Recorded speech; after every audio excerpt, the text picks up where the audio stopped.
ചവിട്ടിയിടുന്ന scene കഴിഞ്ഞിട്ട് ഞാൻ ഇങ്ങനെ സംസാരിച്ചുകൊണ്ട് പോകുന്നുണ്ടല്ലോ, നിങ്ങൾക്ക് എന്ത് ഭ്രാന്താ തള്ളയെന്നൊക്കെ പറഞ്ഞ് സംസാരിച്ചുകൊണ്ടിരിക്കുന്നത്, അപ്പം നിന്നെ ഇറക്കി വിടും, വീടൊക്കെ പോകാറായി എന്നൊക്കെ പറയുന്ന സാധനത്തിൽ എനിക്ക് സത്യം പറഞ്ഞാൽ നമ്മൾ വീട്ടിൽ ചിലപ്പോൾ ദേഷ്യപ്പെടുമ്പോൾ സംസാരിക്കുന്ന പോലെ എനിക്ക് ഫീൽ ചെയ്തു. അതേപോലെ ഇപ്പൊ തുടരുമില്ല അമ്മേ എന്തൊരു ക്യാരക്ടറായിരുന്നു. കുറെ കാലത്തിന് ശേഷമാണ് ഇങ്ങനെ ഞെട്ടിക്കുന്ന ഒരു ക്യാരക്ടർ.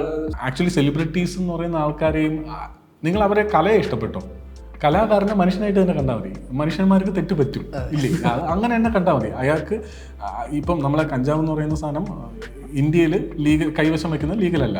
അപ്പോൾ അത് ഏതൊരു മനുഷ്യനെ പോലെ ലീഗലല്ലാത്തൊരു സാധനം കൈവച്ചാൽ എന്തൊക്കെയാണ് നിയമം അനുശാസിക്കുന്ന സംഭവങ്ങൾ ഉണ്ടാകുന്ന അതൊക്കെ അവർക്കും കൊടുക്കുക. എമ്പുരാൻ ഇറങ്ങിയ സമയത്ത് തന്നെ മൾട്ടിപ്ലക്സസിലൊക്കെ ടിക്കറ്റും റേറ്റൊക്കെ അവർക്ക് തോന്നിയ പോലെയാണ്. അപ്പോൾ അതൊക്കെ ഭയങ്കര പ്രശ്നമാണ്. പുള്ളി എന്തെങ്കിലും കാണുകയാണെങ്കിൽ പുള്ളിക്ക് എന്നെ അറിയാതിരിക്കണം. അപ്പോൾ എനിക്ക് പറയാൻ പറ്റണം, ഞാൻ അങ്ങനെ ആയിട്ടുണ്ടെങ്കിൽ അത് താങ്കൾ കാരണമാണ് എന്ന് പറയണം എന്ന് എൻ്റെ മനസ്സിലുള്ളൂ.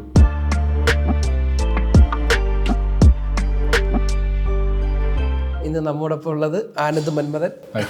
നമസ്കാരം ചേട്ടാ. നമ്മളിപ്പം ചേട്ടനെ പറ്റി പറയുമ്പോൾ ഒരു നെക്സ്റ്റ് ഡോർ ബോയ് ആ ഒരു ഇമേജാണ് നമുക്ക് എല്ലാവർക്കും. കാരണം നമ്മളെവിടെയോ കണ്ടു മറന്നൊരു മുഖം, നമ്മളൊരു സിനിമയിലാണെങ്കിലും അങ്ങനെ ഒരു മുഖമാണ്.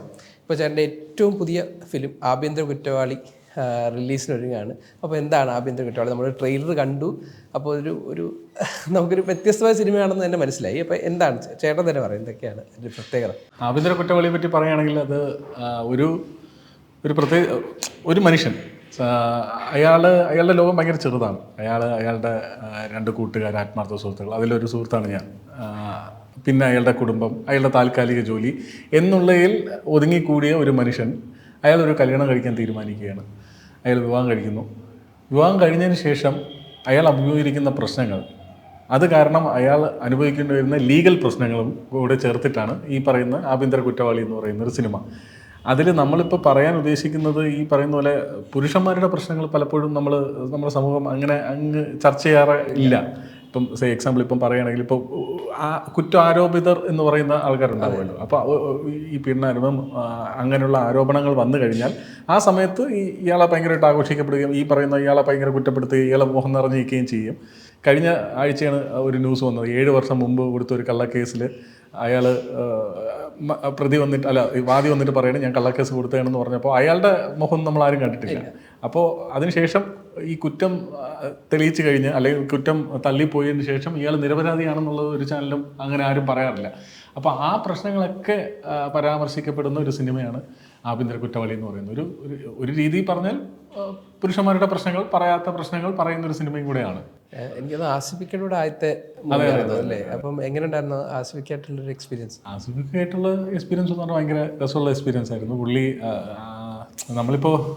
നമ്മളിപ്പോൾ പുള്ളി ഇത്രയും വലിയ ആക്ടറാണ്, ഈ പറയുന്നതിൽ കുറേ കാലമായിട്ട് ഇവിടെയുള്ള ആക്ടറാണ്, സീനിയർ ആയിട്ടുള്ള ആക്ടറാണ്. അപ്പോൾ നമ്മൾ ആദ്യമായിട്ട് അഭിനയിക്കാൻ പോകുമ്പോൾ നമ്മളൊന്ന് മാറിയിരുന്നാലും പുള്ളി നമ്മളെ അടുത്ത് വിളിക്കും. അപ്പോൾ പുള്ളി അങ്ങനെ ആ ഒരു വൈബ് ക്രിയേറ്റ് ചെയ്യുന്ന ഒരു മനുഷ്യനാണ്. സെറ്റ് മുഴുവൻ ഭയങ്കര, പുള്ളി വന്നു കഴിയുമ്പോൾ ഭയങ്കര ഒരു പോസിറ്റീവ് ഓറയൊക്കെ കിട്ടുന്ന ഒരു മനുഷ്യനാണ്. അപ്പോൾ നമുക്ക് ഭയങ്കര കംഫർട്ടബിളാണ് പുള്ളിയുടെ വർക്ക് ചെയ്യാൻ. പിന്നെ ഓഫ് കോഴ്സ് ഭയങ്കര ആക്ടറാണ്. ആക്ടർ എന്നുള്ള രീതിയിൽ ആസിഫ് അലി എന്നുള്ള നടന്റെ ഒരു വളർച്ച നമ്മൾ കണ്ടുകൊണ്ടിരിക്കുന്ന സമയമാണ്. ഒരു 3ാമത്തെ ഹിറ്റ് എന്നാണ് ഈ സിനിമ നമ്മൾ വന്നപ്പോഴും പറഞ്ഞു. ഇപ്പൊ 2 ഹിറ്റ് കഴിഞ്ഞിട്ടാണ് 3ാമത്തെ നമ്മൾ പറയുന്നത്. അപ്പൊ ആസിഫിക്കായിട്ട് ഒരു 3ാമത്തെ ഹിറ്റ് തന്നെ ആയിരിക്കും. അല്ല, അത് ഈ പറഞ്ഞ പോലെ നമ്മൾ ഈ തലവൻ എന്നുള്ള സിനിമ ഇറങ്ങിയപ്പോഴത്തേക്കും പുള്ളിയുടെ കുറച്ച് കാലത്തൊരു ഡൗൺ സമയം കഴിഞ്ഞ് തലവൻ എന്നുള്ള സിനിമ ഇറങ്ങി വിജയിച്ചപ്പോൾ അത് എല്ലാവർക്കും ഭയങ്കര സന്തോഷമുള്ള ഒരു കാര്യമായിരുന്നു. അത് ഇന്ന ആൾക്കാരൊന്നുമില്ല, അതാണ് ആസിഫ് അലി എന്നുള്ള നടന്റെ ഒരു കരുത്ത് എന്ന് പറയുന്നത്. കിഷ്കിന്ദാണ്ടം വന്നു, പിന്നെ രേഖാചിത്രം വന്നു. അത് കഴിഞ്ഞിട്ടാണ് ഈ സിനിമ. അപ്പൊ ഭയങ്കര എക്സ്പെക്ടേഷൻസ് എല്ലാവർക്കും ഉണ്ട്. അപ്പൊ ആ എക്സ്പെക്ടേഷൻസ് മീറ്റ് ചെയ്യുന്ന ചിത്രം തന്നെ ആയിരിക്കും എന്ന് ഞങ്ങൾ പ്രതീക്ഷിക്കുന്നു. ബാക്കി കണ്ടിട്ട് പറയുക. ജെന്യൂൻ ആയിട്ടുള്ള ട്രൈ ഉണ്ട് ഈ സിനിമയിൽ. അപ്പോൾ അത് നന്നായിട്ട് വരുമെന്നാണ് പ്രതീക്ഷ. എനിക്ക് തോന്നുന്നു ശരിക്കും ഇപ്പം ആസിഫലിയുടെ കാര്യം പറഞ്ഞതുപോലെ തന്നെ ആനന്ദ് മന്മഥൻ്റെ ഒരു വർഷമായിരുന്നു 2020 ശേഷം. ഇപ്പം 2024 എടുത്താലും ഇപ്പം 25 ഈ സിനിമ വരുന്നു. 24 പൊന്മാൻ 25 തന്നെയാണ് റിലീസാവുന്നത്. അതിന് മുമ്പ് ജയ ജയ ജയ ഹേ വരുന്നു. അപ്പോൾ എങ്ങനെയാണ് ആസ് എൻ ആക്ടർ എങ്ങനെ ഈ വളർച്ചയെ കാണുന്നു? ഈ വളർച്ച എന്ന് പറയുന്നത് നമ്മൾ ഈ പറഞ്ഞ പോലെ നല്ല സിനിമകളുടെ ഭാഗമാകുക എന്നുള്ളതാണ് ഏറ്റവും വലിയ സന്തോഷം ഉണ്ടാക്കുന്ന കാര്യം. അപ്പോൾ അതിനുവേണ്ടി ട്രൈ ചെയ്തുകൊണ്ടിരിക്കുകയായിരുന്നു. അപ്പോൾ 2016 ആദ്യത്തെ സിനിമ സംഭവിക്കുന്നത്. അപ്പോൾ ആ സിനിമകളൊക്കെ പരാജയപ്പെട്ട സിനിമകളായിരുന്നു. അപ്പോഴും നമ്മൾ ഈ പറയുന്ന പോലെ ആരും അറിയപ്പെടുന്നില്ല, അടുത്ത സിനിമകളിലേക്ക് വിളിക്കപ്പെടുന്നില്ല. അപ്പോൾ അങ്ങനെ നിന്ന സമയത്താണ് അങ്ങനെ പിന്നെയും ഈ പറയുന്ന പോലെ കുറേ ഷോർട്ട് ഫിലിംസും വെബ് സീരീസും ഒക്കെ ചെയ്ത് മുന്നോട്ട് പോയപ്പോഴാണ് ഒരു സമയത്ത് ജയ ജയ ജയ ഹേ സംഭവിക്കുന്നത്. അതാണ് സത്യം പറഞ്ഞ ആദ്യത്തെ ഒരു ബ്രേക്ക് നൽകിയ സിനിമ എന്ന് പറയുന്നത് ജയ ജയ ജയ ഹേ ആണ്. അപ്പോൾ അതിൻ്റെ പച്ചപ്പിൽ കുറച്ചു കാലം പോയി. അപ്പോൾ അത് കഴിഞ്ഞിട്ട് ഈ പറയുന്ന പോലെ നമ്മൾ ഇപ്പോൾ ജയഹേലാണെങ്കിലും അതിനേക്കാളും വലിയ ക്യാരക്ടറുകൾ ഞാൻ മുമ്പ് ചെയ്തിട്ടുണ്ട്. പക്ഷേ ആ സിനിമകളൊന്നും വിജയിച്ചിട്ടില്ല. അപ്പോൾ നമ്മൾ ചെയ്യേണ്ട കാര്യം എന്ന് വെച്ചാൽ ഒരു വിജയമാവുന്ന തിയേറ്ററിൽ വർക്കാവുന്ന വിജയിക്കുന്ന ചിത്രത്തിൽ ഒരു ചെറിയ പാർട്ടാവുകയാണെങ്കിലും നമ്മൾ ശ്രദ്ധിക്കപ്പെടും എന്നുള്ള കാര്യമാണ് എനിക്ക് അന്ന് മനസ്സിലായത്. അതിനുശേഷമുള്ളൊരു ബ്രേക്ക് ആയിരുന്നു സത്യം പറഞ്ഞ പൊന്മാൻ എന്നുള്ള സിനിമ. 2025 സംബന്ധിച്ചിടത്തോളം 2024 ജനുവരിയിലൊക്കെയാണ് ഇതിൻ്റെ ഷൂട്ട് കിടക്കുന്നത് പൊന്മാൻ്റെ. 2023 ഒക്ടോബറിൽ നവംബറിലൊക്കെയാണ് ലവ് അണ്ടർ കൺസ്ട്രക്ഷൻ്റെ ഷൂട്ട് കിടക്കുന്നത്. ഇത് രണ്ടും അടുപ്പിച്ചിറങ്ങി എന്നുള്ളത് ഭയങ്കര ഒരു സന്തോഷമുള്ള കാര്യമാണ്. അത് രണ്ട് രീതിയിലുള്ള ക്യാരക്ടേഴ്സ്. ബ്രൂണോ എന്നുള്ള ക്യാരക്ടർ എന്നാണെങ്കിൽ അത് എന്താ പറയുക, നമുക്കൊക്കെ റിലേറ്റബിൾ ആവുന്ന ഈ പറയുന്ന രാഷ്ട്രീയ ജീവിതത്തിൽ നമ്മളെല്ലാം കണ്ടിട്ടുള്ള ഒരു മുഖമായിരിക്കും ബ്രൂണോ എന്നുള്ളത്. അതേസമയം ഇപ്പുറത്ത് ലവ് അണ്ടർ കൺസ്ട്രക്ഷനിലെ ജിജി എന്നുള്ള കോൺട്രാക്ടർ ആണെങ്കിൽ ഇപ്പോൾ കുറേ ഒരു റീസെൻ്റ്ലി വീട് വെച്ച് ആൾക്കാരൊക്കെ എൻ്റെ അടുത്ത് പറഞ്ഞിട്ടുണ്ട് ജിജിയെ പോലെ ആയിരുന്നു ഞങ്ങളുടെ കോൺട്രാക്ടറും. അതിൽ ഈ ഉടായ്പിൻ്റെ അളവ് അങ്ങോട്ടും ഇങ്ങോട്ടും മാറുന്നതേ ഉള്ളൂ. അപ്പോൾ അത് രണ്ട് രീതിയിലുള്ള രണ്ട് ഷെയ്ഡിലുള്ള കഥാപാത്രങ്ങൾ ചെയ്യാൻ പറ്റി, അത് അടുപ്പിച്ചടുപ്പിച്ച് വന്നു എന്നുള്ളത് ഭയങ്കര സന്തോഷമുള്ള കാര്യമാണ്. ഇപ്പം ജിജിയുടെ കാര്യം പറഞ്ഞിട്ട് ചോദിക്കാം, ഇപ്പം ജിജി ആവാൻ വേണ്ടി എന്തെങ്കിലും ഒരു ഇത് നടത്തിയിട്ടുണ്ടോ, പഠനം എന്തെങ്കിലും? ഇപ്പോൾ കോൺട്രാക്ടർമാരെ വാച്ച് ചെയ്യോ അങ്ങനെ എന്തെങ്കിലും ഇത് ചെയ്തിട്ടുണ്ടോ? അല്ല, അത് കോൺട്രാക്ടർമാരെ വാച്ച് ചെയ്തിട്ടുണ്ടോ വെച്ചാൽ ഇപ്പം നമ്മൾ പല സ്ഥലത്തും പോകുമ്പോൾ പല ടൈപ്പ് ആൾക്കാരെ കാണുമല്ലോ. ഈ പറയുന്ന പോലെ ഈ ആക്ടിങ് എന്നുള്ളൊരു സാധനം നമ്മളെ മനസ്സിൽ കയറിയപ്പം തൊട്ട് നമ്മൾ അൺഇൻറ്റൻഷനലി നമ്മൾ ആൾക്കാരെ ഒബ്സർവ് ചെയ്യാൻ തുടങ്ങുമല്ലോ. അപ്പം ഇതൊക്കെ എവിടെയോ ഒബ്സർവ് ചെയ്ത ആൾക്കാർ തന്നെയാണ്. പിന്നെ കുറേയൊക്കെ നമ്മൾ മുമ്പ് കണ്ട സിനിമകളും മുമ്പ് ചെയ്ത് ഈ ജഗദീഷ് കുമാർ ആയാലും ജഗദീഷ് ആയാലും മുകേഷ് ആയാലും അങ്ങനെയുള്ള ആക്ടേഴ്സ്, ലെജൻഡറി ആയിട്ടുള്ള ആക്ടേഴ്സ് ചെയ്തു വെച്ച കുറേ സാധനങ്ങൾ എവിടെയെങ്കിലുമൊക്കെ കിട്ടും. അപ്പോൾ അത് എന്ന് വെച്ചാൽ അനുകരിക്കുക എന്നുള്ളതല്ല, അവർ ചെയ്തു വെച്ചൊരു ഫോർമാറ്റ് സാധനങ്ങളൊക്കെ ഉണ്ട്, ഉള്ളിലിങ്ങനെ കിടപ്പുണ്ട്, അത് ഇംപ്രിൻ്റ് ആയിട്ട് നമ്മൾ കിടപ്പുണ്ട്. പിന്നെ ഈ പറയുന്ന പോലെ നമ്മൾ അൺഇൻറ്റൻഷനലി നമ്മൾ ഒബ്സർവ് ചെയ്യുന്ന ആൾക്കാരുണ്ട്, അവരുടെ കുറച്ച് ചേഷ്ടകളുണ്ട്. അപ്പോൾ അങ്ങനെ കുറേ ആൾക്കാരെയും കണ്ടിട്ടുണ്ട്. ഈ പറയുന്ന പോലെ ഉടായ്പാണോ എന്ന് വെച്ചാൽ ഉടായ്പാണ്, എന്നാൽ ഉടായ്പോ അല്ല, അങ്ങനെ ടൈപ്പുള്ള ആൾക്കാർ. കാരണം വരാത്തൊരു സീനുണ്ടല്ലോ, മറ്റേ ഇത് ഇടിച്ച് പൊട്ടിച്ച് കളയുന്ന കെട്ടിടം. അപ്പം അതൊരു CCTV വെച്ച് പിടിച്ചു കഴിയുമ്പോഴാണ് ശരിക്കും നമ്മൾ തന്നെ മനസ്സിലാക്കുന്നത് ജിജി എന്ന് പറഞ്ഞ കള്ളനല്ല. കുറച്ച് റോളിംഗ് ഒക്കെ എല്ലാ കോൺട്രാക്ടർമാരും ചെയ്യുന്നത്. അതിപ്പം ഇവിടെ ഒരു 5 ചാക്ക് സിമെന്റ് ഉണ്ടെങ്കിൽ അപ്പുറത്തെടുത്ത് മാറ്റിയിട്ട് അടുത്ത ദിവസം ഇപ്പുറത്തോട്ട് മാറ്റും, അങ്ങനെയൊക്കെ എല്ലാവരും ചെയ്യുന്നുള്ളതാണ്. പക്ഷെ ഒരാളെ ചതിക്കണമെന്നില്ല, ചതിക്കില്ല എന്ന് പറയുന്നുണ്ട്. അതാണ് ജിജിയുടെ കോറ്. ഇപ്പം ജയ ജയ ജയ ഹേ ആണെങ്കിലും പൊന്മാനാണെങ്കിലും കൊല്ലത്തിന്റെ കഥ പറയുന്ന സിനിമകളാണ്. ഈ കൊല്ലം ഒരു ലക്കി സ്ഥലമാണെന്ന് എനിക്ക് ഭയങ്കരമായിട്ട് തോന്നിയിട്ടുണ്ട്. കാരണം കൊല്ലത്തുള്ള 2 സിനിമകളാണ് എൻ്റെ ജീവിതത്തിൽ ഏറ്റവും വലിയ സിനിമകളായിട്ട് സംഭവിച്ചിട്ടുള്ളത്. അത് പൊന്മാനായാലും ജയ ജയ ജയ ആയാലും. അതിൽ പിന്നെ കൊല്ലം എന്നുള്ളത് എപ്പോഴും നമുക്ക് തോന്നിയിട്ടുള്ള ഒരു തൊഴിലാളി വർഗത്തിൻ്റെ ഒരു സ്ഥലമാണ്. പലതരം ഈ പറയുന്ന പോലെ അവിടെയാണെങ്കിൽ ഈ കടലിൽ പോകുന്ന മത്സ്യത്തൊഴിലാളികളുണ്ട്, അപ്പുറത്ത് തന്നെ ഫാക്ടറീസ് ഉണ്ട്, അപ്പം കശുവണ്ടി ഫാക്ടറീസ് ഉണ്ട്, കയർ ഫാക്ടറി ഉണ്ട്. അപ്പം അങ്ങനെ ഒരു കൂട്ടം തൊഴിലാളികളുടെ സ്ഥലമായിട്ടാണ് തോന്നിയിട്ടുള്ളത്. അപ്പം അവർ ഭയങ്കര റോയാണ്, അവർ എല്ലാ കാര്യത്തിലും റോയാണ്. സ്നേഹത്തിലായാലും റോയാണ്, ദേഷ്യം വന്നാലും റോയാണ്. അപ്പം അങ്ങനത്തെ ഒരു സാധനം നമുക്ക് കൊല്ലമൊക്കെ ഞാൻ ട്രിവാൻഡ്രംകാരനാവുകൊണ്ട് തന്നെ പലപ്പോഴും കൊല്ലത്ത് പോകുമ്പോഴൊക്കെ നമുക്കത് മനസ്സിലായിട്ടുണ്ട്. അപ്പോൾ അതിൻ്റെ ഒരു ഫ്ലേവർ ഭയങ്കര രസമാണ്. അപ്പം പൊന്മാനിലെ ആ ഒരു കാര്യം കൃത്യമായിട്ട് കാണിക്കാൻ പറ്റിയിട്ടുണ്ടെന്നാണ് എനിക്ക്, ആ സിനിമയിൽ കാണിക്കാൻ പറ്റി. കൊല്ലംകാരുടെ യഥാർത്ഥ ക്യാരക്ടേഴ്സ് എങ്ങനെയാണെന്നുള്ളത് കാണിക്കാൻ പറ്റിയിട്ടുണ്ടെന്നാണ് എനിക്ക്. ശരിക്കും 4-5 ചെറുപ്പക്കാർ എന്നുള്ള പുസ്തകം വായിച്ചത് ഭയങ്കരമായിട്ട് ഗുണം ചെയ്തിട്ടുണ്ടല്ലേ സിനിമയിൽ അഭിനയിക്കുന്ന നേരം? ഉറപ്പായിട്ടും. കാരണം അത് ഞാൻ ഈ കോവിഡിൻ്റെ സമയത്താണ് ഞാൻ വായിച്ചത്. വായിക്കുമ്പോൾ തന്നെ എനിക്ക് തോന്നുന്നു ഇന്ദുവൻ ചേട്ടൻ്റെ ഏറ്റവും സിനിമാറ്റിക് ആയിട്ടുള്ള കഥ 4-5 ചെറുപ്പക്കാരെന്നാണ് എനിക്ക് തോന്നുന്നത്. അപ്പോൾ വായിക്കുമ്പോൾ തന്നെ നമുക്കത് സിനിമയായിട്ട് കാണാൻ പറ്റിയിരുന്നു. പക്ഷെ അത് അപ്പോൾ എപ്പോഴും ഒരു നോവലിനോ ഒരു കഥയ്ക്കോ ഉണ്ടാകുന്ന ഒരു പ്രശ്നമാണ്. അത് സിനിമയാക്കുമ്പോൾ കഥയിൽ അത്ര എത്തത്തില്ല, അല്ലെങ്കിൽ നോവലിൻ്റെ അത്ര എത്തത്തില്ല എന്ന് പലരും പറഞ്ഞിട്ടുണ്ട്. പക്ഷേ എന്തോ ഫോർച്ചുനേറ്റ്ലി ഈ പടത്തിൻ്റെ ഒരു കാര്യത്തിലോട്ട് വരുമ്പോൾ അങ്ങനെ നമുക്ക് അധികം കേട്ടിട്ടില്ല. പടത്തോളം അല്ലെങ്കിൽ ബുക്കിനോളം നന്നായി, പുസ്തകത്തോളം നന്നായി സിനിമ എന്ന് പറഞ്ഞ് കേട്ടിട്ടുള്ളൂ. അത് ഭയങ്കര പടം തിയേറ്ററിൽ ഹിറ്റായിരുന്നു, അത് OTT-യിൽ ഹിറ്റായി. പക്ഷെ തിയേറ്ററിൽ ഒരു തള്ളിക്കയറ്റം ഉണ്ടാകുന്ന ആ ഒരു ഇതുണ്ട്. എന്ന് വെച്ചാൽ പടം കൊള്ളില്ല എന്നല്ല, കണ്ടവരെല്ലാവരും നല്ല അഭിപ്രായം പറഞ്ഞു. ഞാൻ തിയേറ്ററിൽ പോയി കണ്ടതാണ്, എനിക്ക് ഭയങ്കര ഇഷ്ടപ്പെട്ട പടമാണ്. അപ്പോൾ പക്ഷെ അങ്ങനെ ഒരു തള്ളിക്കയറ്റം ഉണ്ടാവാതിരുന്ന എന്തുണ്ടാവാം? അത് എനിക്കറിയില്ല. അത് പല കാര്യങ്ങളും എൻ്റെ അകത്തുണ്ടാവും. ഇപ്പോഴത്തെ എനിക്ക് ഇപ്പം എൻ്റെ തോന്നലാണ്, ശരിയാവാം തെറ്റാവാം. എൻ്റെ ഒരു മെയിൻ ഫാക്ടർ എന്ന് പറയുന്നത് ആൾക്കാർക്ക് ഇപ്പോൾ തിയേറ്ററിൽ കാണാൻ താല്പര്യം ഈ പറയുന്ന പോലെ ഭയങ്കര ആഘോഷപ്പടങ്ങളും വലിയ പടങ്ങളും അല്ലെങ്കിൽ തിയേറ്ററിൽ മസ്റ്റ് വാച്ചായിട്ട് കാണണം എന്നുള്ള സിനിമകളുമാണ് ഇപ്പോൾ കാണാൻ താല്പര്യം. ഈ സിനിമയെ സംബന്ധിച്ചിടത്തോളം ഇതൊരു ഒരു സീരിയസ് കാര്യം സംസാരിക്കുന്ന അങ്ങനെയുള്ളൊരു ഡ്രാമ ജോണറിലുള്ള ഒരു ഡ്രാമഡി എന്നുള്ള ജോണറിലുള്ള ഒരു സിനിമയാണ് എന്നുള്ളത് അങ്ങനെ വന്നപ്പോൾ ആൾക്കാർക്ക് ചിലപ്പം എനിക്കറിയില്ല അങ്ങനെ ഒരു ഇൻട്രസ്റ്റ് കുറഞ്ഞോ ഇല്ല എന്നൊന്നും എനിക്കറിയില്ല. OTT വന്നതിന് ശേഷമാണ് എനിക്ക് മനസ്സിലായത് ഈ പറയുന്ന പോലെ തിയേറ്ററിൽ കാണാത്ത കുറേ പേരുണ്ടായിരുന്നു എന്നുള്ളത്. തിയേറ്ററിൽ നമുക്ക് അത്യാവശ്യം അഭിപ്രായം കിട്ടിയൊരു സിനിമയാണ്, പക്ഷേ ഈ പറയുന്ന OTT വന്നപ്പോഴാണ് തിയേറ്ററിൽ കാണാത്ത ഒരു കൂട്ടം ജനതയുണ്ട് എന്നെനിക്ക് മനസ്സിലായത് അപ്പോഴാണ്. അതുപോലെ തന്നെ എനിക്ക് ഈ ഒരു ഭയങ്കര ഒരു മാറ്റത്തിൻ്റെ പാതയിലാണ് ഇപ്പോൾ നമ്മൾ മലയാള സിനിമ പോയിക്കൊണ്ടിരുന്നത്. അങ്ങനെ ഒരു എന്താ പറയുക, ഒരു സ്ട്രഗ്ലിംഗ് ഫേസാണ് സത്യം പറഞ്ഞത്. ഇപ്പം കഴിഞ്ഞ കൊല്ലം ഞങ്ങളുടെ ഒരു സിനിമ, ഞാനും കൂടെ തിരക്കഥയുടെ ഭാഗമായിട്ടുള്ള സ്ഥാനാർത്ഥി ശ്രീകുട്ടൻ എന്നുള്ള സിനിമ ഇറങ്ങിയായിരുന്നു. അത് 2022 നമ്മൾ ഷൂട്ട് ചെയ്ത സിനിമയാണ്. 24 നമുക്ക് ഇറക്കാൻ പറ്റിയത്. ആ സിനിമയ്ക്ക് തിയേറ്ററിൽ നിന്ന് കണ്ടവർ, റിവ്യൂവേഴ്സ് ഉൾപ്പെടെ നല്ല അഭിപ്രായം വന്നു. പക്ഷേ നമുക്ക് അൺഫോർച്ചുനേറ്റ്ലി നമ്മളൊരു ഫസ്റ്റ് ടൈം പ്രൊഡ്യൂസറായിരുന്നു, നമുക്ക് മാർക്കറ്റ് ചെയ്യാൻ അധികം ഫണ്ടുണ്ടായില്ല. എങ്കിൽ പോലും പഴയതുപോലെ ഈ മൗത്ത് പബ്ലിസിറ്റി വച്ച് മാത്രം സിനിമ ഓടുന്ന കാലഘട്ടം മാറി എന്നുള്ളത് നമുക്ക് അവിടെ മനസ്സിലാവുകയാണ്. ഞങ്ങളുടെ സിനിമ അത്യാവശ്യം ഒരു 2 ആഴ്ച ഓടിയെങ്കിലും അതിന് ഈ പറയുന്ന പോലെ തിയേറ്ററിലധികം ആൾ വന്നില്ല. OTT ബിസിനസ് ഇത് നടന്നിട്ടില്ല. അപ്പോൾ പലരും വിചാരിക്കുന്ന ഒരു കാര്യം എന്ന് പറയുന്നത് ചില സിനിമകൾ തിയേറ്ററിൽ മിസ്സാക്കിയാൽ നമുക്ക് OTT കാണാമെന്നാണ് വിചാരിക്കുന്നത്. അപ്പോൾ അതിൻ്റെ ഒരു പ്രശ്നം എന്നുള്ളത്, അത് കുറച്ചു കാലം മുമ്പേ വരെ എല്ലാ സിനിമകളും OTT എത്തുന്നുണ്ടായിരുന്നു. ഇപ്പോഴത്തെ ഒരു കാലഘട്ടത്തിൽ എന്ന് പറയുന്നത് തിയേറ്ററിൽ വർക്കാവുന്ന സിനിമകളെ OTT എടുക്കാൻ താല്പര്യപ്പെടുന്നു. OTTയിലുള്ള ആളുകൾ ചൂസ് ചെയ്യുന്ന പോലെ OTTയും ചൂസ് ചെയ്യാൻ തുടങ്ങി. എല്ലാ സിനിമകളും OTT ചൂസ് ചെയ്യുന്നില്ല. അപ്പോൾ ആൾക്കാർ, നമ്മളിപ്പോൾ വ്യൂവേഴ്സ് വിചാരിക്കുകയാണ് ഇത് OTT വരുമ്പോൾ കാണാമെന്ന് വിചാരിച്ചാൽ ചിലപ്പോൾ ആ സിനിമ കാണാൻ പറ്റിയെന്ന് വരില്ല. അപ്പോൾ ഇതൊരു എന്തോ ഒരു ഇൻഫർമേഷനായിട്ട് നിങ്ങളെല്ലാവരും വിചാരിക്കണമെന്നാണ് എനിക്ക് പറയാനുള്ളത്. സിനിമ കൊള്ളാം, അത്യാവശ്യം തരക്കേടില്ലാത്തൊരു സിനിമയാണ് തിയേറ്ററിൽ ഓടുന്നതെന്ന് അറിഞ്ഞാൽ തിയേറ്ററിൽ തന്നെ പോയി കാണാൻ ശ്രമിക്കുക. എന്നാലേ അത് പിന്നെ OTTയിലും വരുള്ളൂ. ഇതൊക്കെ ആൾക്കാരുടെ ചോയ്സാണ്, നമുക്കവരെ നിർബന്ധിക്കാനൊന്നും പറ്റില്ല. പക്ഷേ ഇതാണ് ഇതിൻ്റെ ഫാക്റ്റ് എന്ന് പറയുകയാണ്.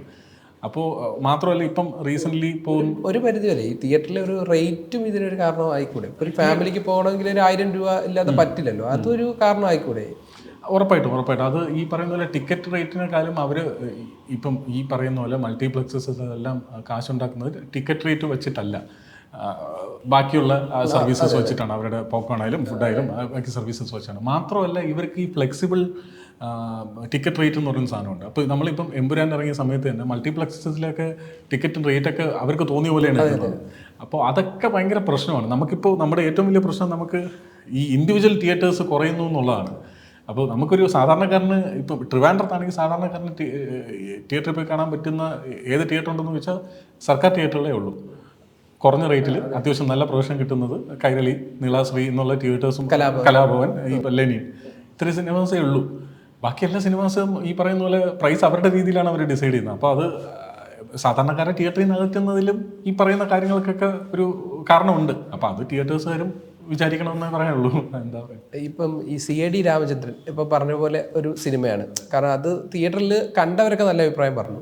പക്ഷെ അത് OTTയിൽ എത്തിയപ്പോഴാണ് കുറച്ചുകൂടെ ആളുകളിലേക്ക് എത്തുന്നതും അതിലെ വില്ലൻ കഥാപാത്രമായിട്ട് വരുന്നതും ഒക്കെ. അതിലേക്ക് ഉള്ള എൻട്രി എങ്ങനെയായിരുന്നു? അതിലേക്കുള്ള എൻട്രി എന്ന് പറഞ്ഞാൽ കുറച്ച് കാലത്തേക്ക് ഒരു പണിയില്ലാതിരിക്കുകയായിരുന്നു. അപ്പോൾ അങ്ങനെ ഇരുന്നപ്പോഴാണ് സനൂപ് സത്യൻ അതിൻ്റെ ഡയറക്ടർ എന്നെ വിളിച്ചത്. ഇങ്ങനൊരു ക്യാരക്ടറുണ്ട്, ചെയ്യാമെന്ന് വെച്ചാൽ അപ്പം ചെയ്യാം, കുഴപ്പമൊന്നുമില്ല. പിന്നെ ആദ്യമായിട്ട് ഇങ്ങനൊരു ഈ ഒരു കൊടൂര വില്ലൻ എന്നുള്ള സ്ഥാനത്തിലോട്ട് ഞാൻ ആദ്യമായിട്ടാണ് പോകുന്നത്. അപ്പോൾ അത് ചെയ്യാനുള്ളൊരു എക്സൈറ്റ്മെൻറ്റും ഉണ്ടായിരുന്നു. അത് ചെയ്തു, അത്യാവശ്യം നല്ല അഭിപ്രായം വന്നു. പക്ഷെ ഞാൻ പ്രതീക്ഷിച്ചില്ല സത്യം പറഞ്ഞാൽ ഈ പടം ഇങ്ങനെ വർക്കാവുമെന്ന്. ഞാൻ നല്ല പടമായിരിക്കും എന്ന് അറിയാമായിരിക്കും, പക്ഷേ ഇത് ഇത്തരത്തിലുള്ള ആൾക്കാരിലേക്ക് എത്തുമെന്ന് ഞാൻ പ്രതീക്ഷിച്ചില്ല. അതിപ്പം തിയേറ്ററിലായാൽ പോലും അതിൻ്റെ റെസ്പോൺസ് ഭയങ്കര രസമായിരുന്നു. OTT ഇറങ്ങിയപ്പോൾ അതിനേക്കാളും നല്ല റെസ്പോൺസായി. ഇപ്പോൾ ഈ പറഞ്ഞ പോലെ അതിൻ്റെ ഒരു ഭാഗ്യം എന്ന് പറഞ്ഞാൽ, ആ സിനിമയുടെ ഒരു ഭാഗ്യം എന്ന് പറഞ്ഞാൽ അത് കറക്റ്റ് സമയത്ത് OTTയിൽ വന്നു എന്നുള്ളതാണ്. ഇപ്പോൾ സ്ഥാനാർത്ഥി ശ്രീകുട്ടൻ എന്നുള്ള സിനിമ കഴിഞ്ഞ വർഷത്തെ ഏറ്റവും മികച്ച ബാലചിത്രത്തിനുള്ള ക്രിറ്റിക്സ് അവാർഡ് കിട്ടിയ സിനിമയാണ്. ആ സിനിമ ഇതുവരെ OTTയിൽ ഇല്ല എന്നുള്ളതാണ് ഏറ്റവും വിഷമകരമായിട്ടുള്ള കാര്യം. നമ്മളിപ്പോഴും ശ്രമിച്ചുകൊണ്ടിരിക്കുകയാണ്. അത് എന്താ ഒരു തടസ്സമായിട്ട് നിൽക്കുന്നത്? തടസ്സം, ഒന്നാമത്തെ തടസ്സം എന്ന് പറയുന്നത് എനിക്ക് ഇതിൻ്റെ അകത്ത് വലിയ തലകളില്ല എന്നുള്ളതാണ്. ആ സിനിമ ഒരു കുട്ടികളുടെ സിനിമയാണ്. അജു വർഗീസ്, സൈജു ചേട്ടൻ എന്നിവരെ ഒഴിച്ചു നിർത്തി ബാക്കി വലിയ ബാങ്കബിൾ ആയിട്ടുള്ള തലകളില്ല എന്നുള്ളതായിരിക്കും ഒന്നാമത്തെ കേസ്. അപ്പോൾ അതെല്ലാം നമ്മൾ ട്രൈ ചെയ്തുകൊണ്ടിരിക്കുകയാണ്. നമ്മൾ പ്രൊഡ്യൂസറായാലും നമ്മളായാലും എല്ലാവരും ഭയങ്കരമായിട്ട് ട്രൈ ചെയ്തുകൊണ്ടിരിക്കും. ഇത്രയും കാലമായിട്ടും ട്രൈ ചെയ്തുകൊണ്ടിരിക്കുകയാണ്. പക്ഷെ എൻട്രി കിട്ടുന്നില്ല. ഒരു നല്ല ഇത്രയും ഒരു അവാർഡ്, ക്രിറ്റിക്സ് അവാർഡ് പോലത്തെ കിട്ടിയ ഒരു സിനിമയ്ക്ക് ഇതുവരെ ഒരു OTT പ്ലാറ്റ്ഫോം കിട്ടിയില്ല എന്നുള്ളത് ഭയങ്കര വേദനാകരമായിട്ടുള്ള, നമുക്കൊക്കെ ഭയങ്കര വേദനയുള്ള ഒരു കാര്യം തന്നെയാണ്. ഉടൻ തന്നെ നല്ലൊരു പ്ലാറ്റ്ഫോമിൽ എത്തി ആൾക്കാർ കാണട്ടെ എന്ന് നമ്മൾ പ്രതീക്ഷിക്കുന്നു. നമ്മളും പ്രാർത്ഥിക്കുന്നു. നമുക്ക് ഞാനും ആ പടം തിയേറ്ററിൽ കണ്ടിട്ടില്ല. അപ്പം ഇത് OTT വരുമ്പം നമുക്ക് വന്നാലും OTT-യിലെങ്കിലും വന്നാലും നമുക്കിത് കാണാൻ പറ്റുള്ളൂ. അതെ അതെ അതെ അതാ അതും നമുക്ക് ഇപ്പോൾ ഈ അവാർഡ് കിട്ടിയപ്പോഴും, ഫിലിം ക്രിറ്റിക്സ് അവാർഡ് കിട്ടിയപ്പോഴും നമുക്ക് സത്യം പറഞ്ഞുള്ള വേദന ഇതാരും കണ്ടിട്ടില്ലല്ലോ എന്നുള്ളതാണ്. അപ്പം അത് അതെ. അപ്പം എനിക്കൊന്ന് സെന്ന ഹെഡ്ഗെയാണ് തോന്നുന്നു ഏറ്റവും നന്നായിട്ട് ആനന്ദിനെ യൂസ് ചെയ്തിട്ടുണ്ടെന്ന് എനിക്ക് തോന്നിട്ടില്ല. കാരണം ഇപ്പോൾ ഞാൻ വൈറ്റ് ഓൾട്ടോ ആ സിനിമ ഞാൻ തിയേറ്ററിൽ പോയി കണ്ടതാണ്. അപ്പോൾ അതിൽ ശരിക്കും അധികം സംസാരിക്കുന്നില്ലല്ലോ, സംസാരിക്കാത്തൊരു ക്യാരക്ടറായിട്ടാണ്. അതുപോലെ പത്മിനി അതിലും നല്ലൊരു ക്യാരക്ടറാണ്. അപ്പം അതിൽ ആ ക്യാരക്ടർ ഭയങ്കര വ്യത്യസ്തമായ ഒരു ക്യാരക്ടറാണ്. കാരണം അയാൾക്ക് സംസാരിക്കാൻ കഴിയാത്ത ഒരാളല്ല, പക്ഷെ അയാൾക്ക് സമൂഹത്തോട് സംസാരിക്കാൻ താല്പര്യമില്ല. അപ്പോൾ അത്തരത്തിലുള്ള അതൊരു ഭയങ്കര ചാലഞ്ചിങ് ആണ്. അതിൻ്റെ കഥ കേട്ടപ്പോൾ എന്താ തോന്നിയത് ഈ വൈറ്റ് ഓൾട്ടോ? ആ സിനിമ എനിക്കൊന്നും അത് OTT വന്നിട്ടില്ലല്ലേ? ഇല്ല, അതാണ് ഞാൻ പറയാൻ വന്നത്. വൈറ്റ് ഓൾട്ടയും ഇതുവരെ OTT വന്നിട്ടില്ല. അതും ആൾക്കാർ ഈ പറയുന്ന പോലെ അത് കുറച്ചും കൂടെ ആൾക്കാർ കാണണമെന്ന് ആഗ്രഹമുള്ള സിനിമയാണ്. അതും തിയേറ്ററിൽ അധികം പോകാത്ത സിനിമയാണ്. പക്ഷേ കുറേ പേർക്കൊക്കെ ഭയങ്കരമായിട്ട് ഇഷ്ടപ്പെട്ട സിനിമയാണ്. ഇതേപോലെ ചുമ്മാ ഇരുന്നൊരു സമയത്ത് രാജേഷ് ഏട്ടനാണ് എന്നെ വിളിച്ചിട്ട്, എടാ സെന്നയുടെ ഒരു പടത്തിലൊരു സാധനമുണ്ട്, ചെയ്യാൻ പറ്റുമെന്ന് ചോദിച്ചു. അപ്പോൾ ഞാൻ പറഞ്ഞു അയ്യോ ചെയ്യാം, തിങ്കളാഴ്ച ഉച്ചയൊക്കെ കണ്ടിട്ട് നമ്മളിങ്ങനെ ഇരിക്കുന്ന സമയമാണ്. അപ്പോഴാണ് പുള്ളി ഇങ്ങനെ പറഞ്ഞത് ഈ ക്യാരക്ടർ സംസാരിക്കുന്നില്ല എന്ന് പറഞ്ഞത്. അപ്പം ഭയങ്കര ചലഞ്ചിങ് ആയിട്ടിരുന്നു. അപ്പം ഞാൻ തന്നെ ഉണ്ടാക്കിയെടുത്ത ഒരു, ഇപ്പോൾ സാറ് പറഞ്ഞത് സംസാരിക്കുന്നില്ല എന്നേ മാത്രമേ പറഞ്ഞുള്ളൂ. അപ്പോൾ എന്തുകൊണ്ട് സംസാരിക്കുന്നില്ല എന്നുള്ള കാരണം ഞാൻ ഉണ്ടാക്കിയെടുത്തില്ല. എനിക്ക് എൻ്റെ ക്യാരക്ടറിന് ഈ സമൂഹത്തോടൊന്നും സംസാരിക്കാൻ കാണില്ല എന്നുള്ള ഒരു സാധനം ഞാൻ എന്നെ സ്വയം ചെയ്ത് എടുപ്പിച്ചതാണ്. അപ്പോൾ ആ ക്യാരക്ടറിൻ്റെ ഒരു കാര്യം എന്ന് പറയുന്നത്, ഇയാൾ പലപ്പോഴും ബാക്ക്ഗ്രൗണ്ടിൽ ഇങ്ങനെ നിൽക്കേണ്ട ക്യാരക്ടറാണ്. എല്ലാ സീനിലും പുള്ളിയുണ്ട്. ഡയലോഗ് ഇല്ലാതെ നിൽക്കുക എന്നുള്ളതാണ് ഒരു ആക്ടറെ സംബന്ധിച്ചിടത്തോളം ഏറ്റവും പാടുള്ള കാര്യമെന്ന് എനിക്ക് കൂടുതൽ മനസ്സിലായത് ആ സിനിമയിൽ നിന്നപ്പോഴാണ്. അപ്പോൾ നമ്മൾ ആലോചിക്കാൻ തുടങ്ങും എന്ത് ചെയ്യാൻ പറ്റും, നമ്മളെ ക്യാരക്ടർ വിടാതെ തന്നെ ആ സമയത്ത് നമുക്ക് എന്തൊക്കെ കോൺട്രിബ്യൂട്ട് ചെയ്യാൻ പറ്റും. എന്നാൽ ഡയലോഗ് പറയുന്ന ആക്ടേഴ്സിനെ ശല്യപ്പെടുത്താതെ തന്നെ നമ്മളെയും കൂടെ രജിസ്റ്റർ ചെയ്യുന്ന രീതിയിൽ എന്തൊക്കെ ചെയ്യാൻ പറ്റും എന്നുള്ളത് ഞാൻ അവിടെ വെച്ച് ആലോചിച്ച് ആ സിനിമയിൽ വെച്ച് അതെനിക്ക് ഭയങ്കര ചലഞ്ചായിരുന്നു. അത് ഇങ്ങനെയുള്ള തോട്ട്സ് ഒക്കെ ഉണ്ടാകുന്ന ഡയറക്ടേഴ്സ് ഭയങ്കര കുറവാണ്. അപ്പോൾ അത് ഭയങ്കര രസമുള്ള ക്യാരക്ടറായിരുന്നു. അപ്പോൾ ഏറ്റവും അവസാനമൊക്കെ വരുമ്പോൾ ആ ക്യാരക്ടർ ഒന്നും സംസാരിക്കുന്നില്ല എന്നുള്ളപരി അയാൾ എന്ത് ചെയ്യാൻ പോകുന്നു എന്നുള്ള ആൾക്കാർക്ക് ക്യൂരിയോസിറ്റി ഉണ്ടാകും. അപ്പോൾ അത് ഭയങ്കര രസമായിട്ട് ചെയ്യാൻ പറ്റി എന്നാണ് എൻ്റെ ഒരു വിശ്വാസം. പലതും ഞാൻ ഇവര് മോണിറ്ററിൽ കാണുമ്പോഴും ഷൂട്ട് ചെയ്യുമ്പോഴൊക്കെ ഡയലോഗ്സ് അല്ലേ നോക്കുന്നത്. ടേക്ക് കഴിഞ്ഞ് ഡയലോഗ്സ് ഓക്കെ ആണോ, സീന മൊത്തത്തിൽ ഓക്കെ ആണോ എന്ന് പറഞ്ഞു വിടും. ഞാൻ ബാക്ക്ഗ്രൗണ്ടിൽ നിൽക്കുന്നത്. ഇവർ എഡിറ്റ് സമയത്താണ് ഞാൻ പലതും ചെയ്തത് ഇവർ കണ്ടത്. ഇതൊക്കെ ചെയ്തിട്ടുണ്ടോ എന്ന് അവർക്ക് അപ്പോഴാണ് മനസ്സിലായത്. അത് ഭയങ്കര രസമുള്ളൊരു പരിപാടിയായിരുന്നു. ഭയങ്കര രസമുള്ളൊരു എക്സ്പീരിയൻസ് ആയിരുന്നു. ശരിക്കും ഞാൻ ആനന്ദിൻ്റെ പല ഇൻ്റർവ്യൂസിലും കണ്ടിട്ടുണ്ട്. ഇപ്പം ജഗതി ചേട്ടനും അല്ലെങ്കിൽ മുരളി സാർ അവരൊക്കെ ആയിരുന്നു ഇഷ്ടം 90s-ലെ കിട്ടാണ്.